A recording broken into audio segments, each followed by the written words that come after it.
Direto da redação. Ontem eu estive em Carapebus, uma cidade do norte do estado do Rio de Janeiro. E é uma cidade petrorrentista, é uma cidade que ela foi distrito de Macaé. E ela se tornou emancipada, isso agora na década de 90, naquela febre de emancipações. E essa cidade ela tenta hoje superar um declínio na sua receita, porque há uma queda muito grande nos repasses de royalties de petróleo e participação especial na Bacia de Campos, em função da queda de produção e um deslocamento da produção de petróleo da Bacia de Campos para a Bacia de Santos. Mas a cidade ela resiste e se reinventa. A cidade, com o que ela está recebendo, ela está conseguindo garantir serviços essenciais e faz alguns investimentos interessantes. E um deles que eu pude acompanhar lá são as obras que já estão quase assim, perto de inaugurar, do Centro de Atendimento ao Autistas e Crianças também com TDAH. Cerca de 2 ou 3% da população de Carapebus tem autismo.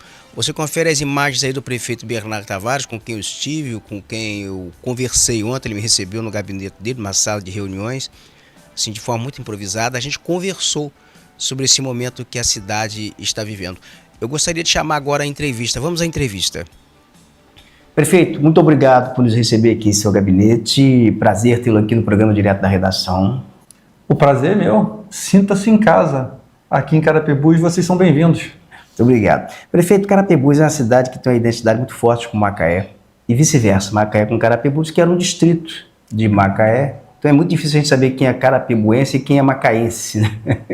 Gostaria que o senhor me explicasse aqui, nesse período todo de separação da cidade, em que Carapebus se tornou independente, como é que Carapebus consegue ainda conciliar serviço, manter essa praticamente unidade, essa harmonia com Macaé? O que você falou é muito curioso. Eu me recordo que o vereador Cezinha, há uns 2 ou 3 anos atrás, quis me presentear, me honrar com o título de cidadania macaense. E eu falei para ele, Cezinha, eu não posso. Mas por que você não pode? Primeiro porque eu nasci antes da emancipação, quando Carapebus pertencia a Macaé, porque nós emancipamos em 95. Então, ainda que eu estivesse nascido no território de Carapebus, eu seria macaense. Mas segundo que todo mundo acaba nascendo aqui. Então a gente é meio que macarapebuense. Boa terminologia. Prefeito, Carapebus é uma cidade, assim como muitas das cidades da Bacia de Campos, elas são as chamadas cidades petrorrentistas, elas são dependentes de receitas de royalties. E a gente tem assistido um declínio muito grande nos repasses na Bacia de Campos nos últimos anos. Isso afeta serviço. Eu gostaria que eu percorri a cidade e a gente acompanha a estatística e como a gente recebe feedback também da população regional, eu não tenho tido feedback de reclamações sobre serviços essenciais em Carapebus. Como é que equilibra contas? Como é que faz esse equilíbrio financeiro para não deixar serviços essenciais parar nesse período de vacas magras? Roberto, em primeiro lugar, eu quero fazer um agradecimento todo especial a quem mais me ajuda, que é o Deus que eu acredito, que ele se chama Jeová. Então, primeiro de tudo, eu quero louvar e agradecer a Jeová Deus por isso. Quando eu venci minha primeira eleição de prefeito, e as pessoas pegaram um borginho, me pegaram e nos jogaram para cima e começaram a celebrar, a primeira coisa que eu fiz foi orar agradecendo e pedindo. Então eu pedi ali 1% da sabedoria de Salomão para saber conduzir o município de uma forma que eu não causasse vergonha nem constrangimento para minha família, nem para aquelas pessoas que depositaram sua fé e esperança em mim. Dito isso, é importante também dizermos que a natureza dos royalties é uma natureza de oscilação. Então, em algum momento está muito bom, daqui a pouco vem cá embaixo, depois sobe de novo, depois desce de novo. Então, pautado, sabedor de que nós temos essa natureza que oscila, a receita oscila no município de Carapebus, como em todos os municípios dos produtores, o que nós estabelecemos aqui? Nós estabelecemos tetos. Então, um princípio que deveria ser validado em qualquer administração pública com seriedade.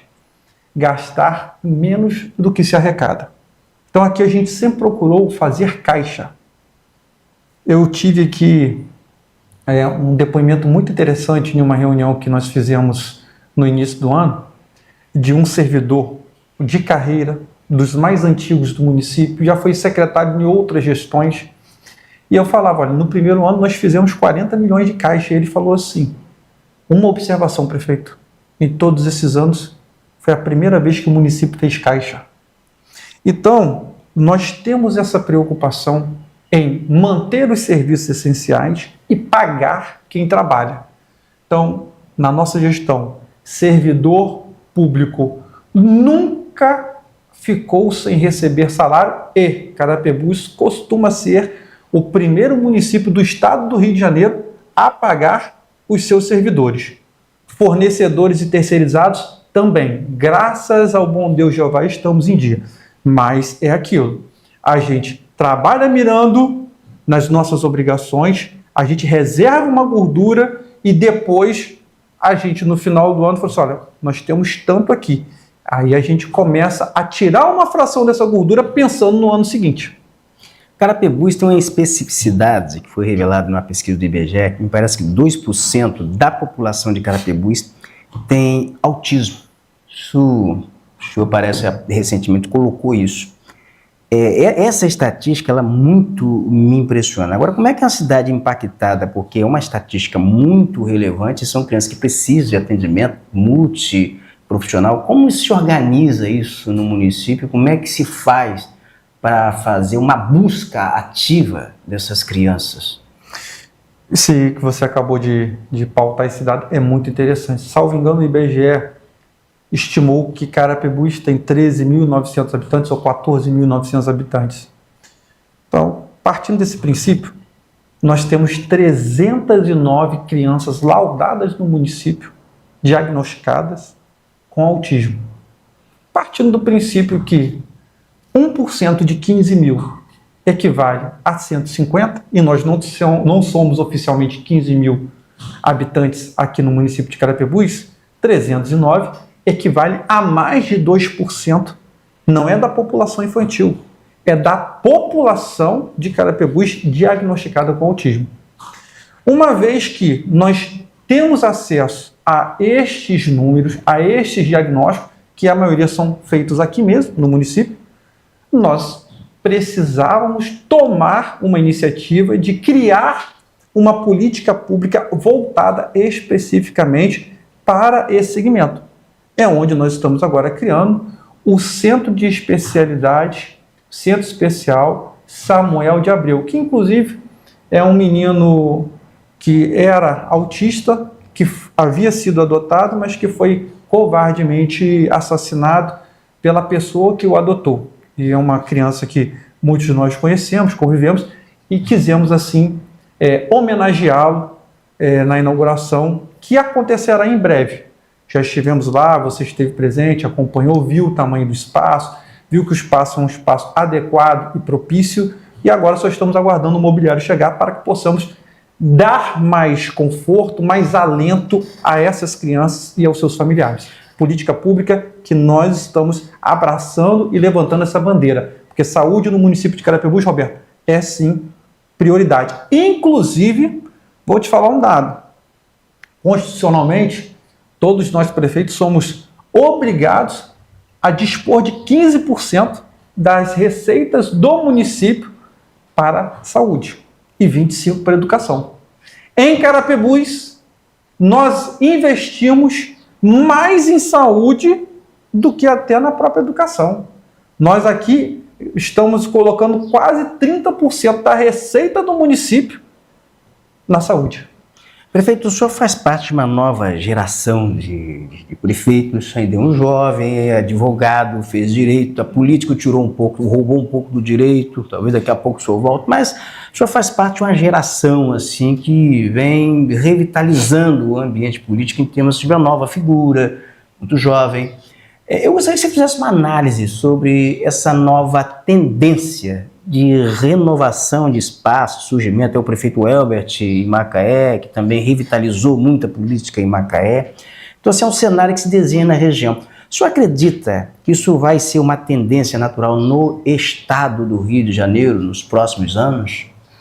Eu costumo falar que existe uma célebre frase, salvo engano, ela era atribuída a Rui Barbosa, mas você pode me corrigir se eu estiver errado, que dizia que os políticos de tempos em tempos, eles precisam ser trocados assim como as fraldas. É atribuída a Rui Barbosa.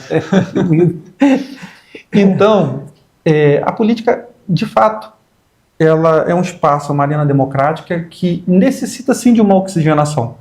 A gente tem que respeitar a história de cada um, nós precisamos aprender com os mais antigos, precisamos extrair as lições daqueles que tiveram uma vida de sucesso, seja no parlamento, seja no executivo, mas nós também precisamos oxigenar a política. A política precisa, sim, de sangue novo, de novas ideias, de novos personagens, até para ter novos rumos. Há essa necessidade e a população anseia por isso. Quando você cita o exemplo de Macaé, você está falando de Welbert, que é meu irmão, é uma pessoa que eu tenho uma extrema admiração, um extremo carinho. É um quadro, inclusive, Roberto, que eu particularmente defendo a projeção de Welbert para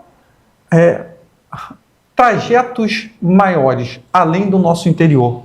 Eu entendo que o Welbert no futuro é um dos nomes que nós possamos estar considerando, inclusive, para pensar a nível de Estado. Porque a política precisa dessa oxigenação.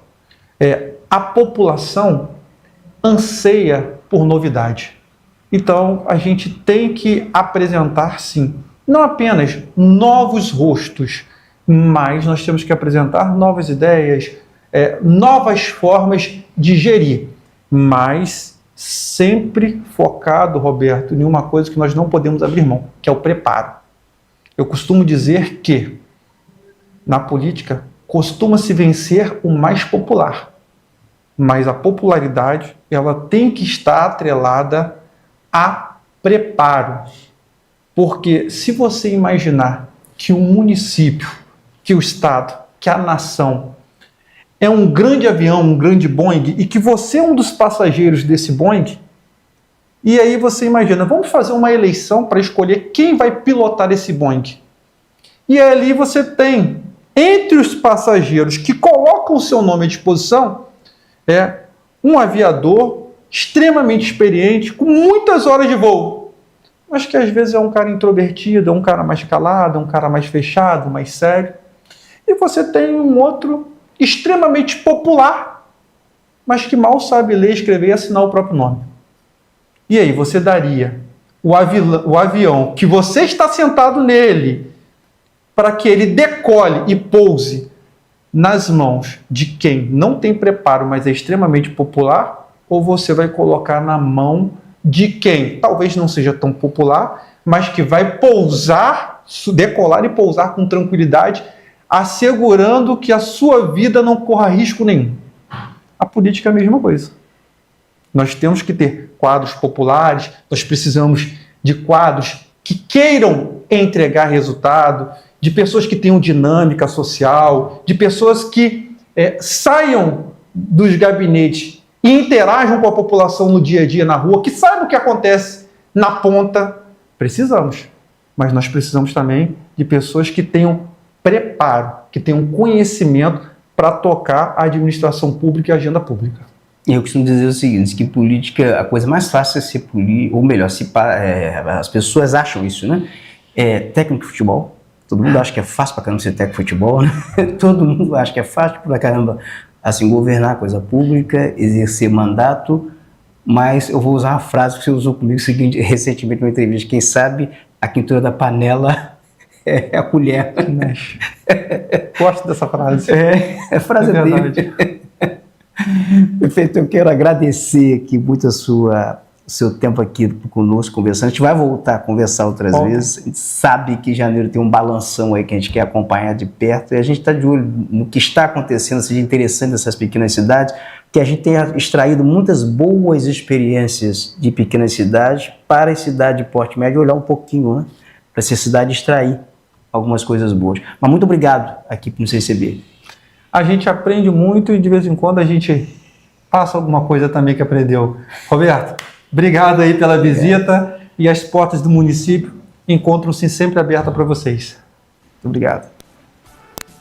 O Bernardo Tavares, ele está no segundo mandato, ele foi reeleito, né? Ele participou de uma eleição extemporânea em Carapebus, ele se reelegeu para o segundo mandato, então ele está no curso do segundo mandato, mas ele é um prefeito jovem, ele é do Cidadania, ele é do mesmo partido do prefeito Elbert Rezende, de Macaé. São muito ligados, são muito amigos. O Congresso do Cidadania foi em Carapebus, e o Bernard, portanto, ele já está no segundo mandato dele, reeleito, e deverá alçar outros voos, tem outros planos, né? Porque é uma pessoa muito jovem, então tem outros planos na vida política dele, que ele deverá empreender, deverá seguir. E em janeiro agora, o município ele vai fazer um grande balanço na área de saúde, um grande balanço, uma prestação de contas na área de saúde. Algumas coisas que eu vi na área de saúde de Carapebus lá, em termos de números, em termos de atendimento, assim, me deixou particularmente impressionado. Mas você vai acompanhar sempre aqui, porque a gente vai fazer regularmente uma entrevista com prefeitos nas cidades. A gente está entrevistando, a gente entrevistou recentemente o Alain Mansur, a gente já entrevistou aqui o Elbert Rezende, a gente já entrevistou, vamos ver aqui também quem nós entrevistamos recentemente aqui. Falamos rapidamente com o Marcelo Batista de Quissamã, uma solenidade. Falamos rapidamente com o próprio Elbert, eu acho que foi a segunda vez. Então assim, a gente tem visto, tem acompanhado essas experiências em pequenas e cidades médias. E o Bernardo Tavares, Carapebus é uma cidade emancipada aqui, só informando, de Macaé, que no norte do estado do Rio de Janeiro, para você que está no sul do Espírito Santo, para você que está em Tocantins e outras regiões do Brasil que nos acompanham. Carapebus era distrito de Macaé, assim como Quissamã.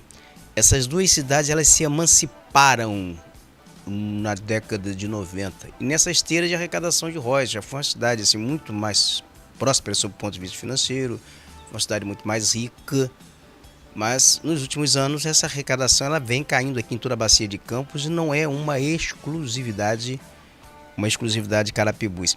E uma coisa que me chamou a atenção também em Carapebus foi o baixo índice de infestação por dengue. Aí o doutor José Luiz de Souza, eu fui conversar com o secretário de saúde, Marcelo Queiroz, ele estava me explicando por que isso acontece. Porque a prefeitura lá, ela não notifica terrenos, quando está com mato alto, ela não perde tempo para notificar, mandar dono limpar, botar justiça, ela entra logo limpando o terreno, porque ela acha mais rápido, é muito burocrático até esperar ser notificado, localizar dono de terreno. Então a prefeitura vai lá por meios legais, obviamente a partir de mecanismos legais, entra no terreno, manda passar, limpar tudo, tirar lixo, tirar mato. Então a cidade tem um baixo índice de infestação por dengue. Você tem agora aí imagens aéreas de Carapebus e essa é a igreja matriz, o centro ali de Carapebus na cidade. Está apenas 20 minutos, 30 minutos no máximo de Macaé. Você vai ali por dentro, ali pela rodovia estadual, você vai sair aí em Cabiúnas, em Macaé, pronto, tá dentro de Macaé.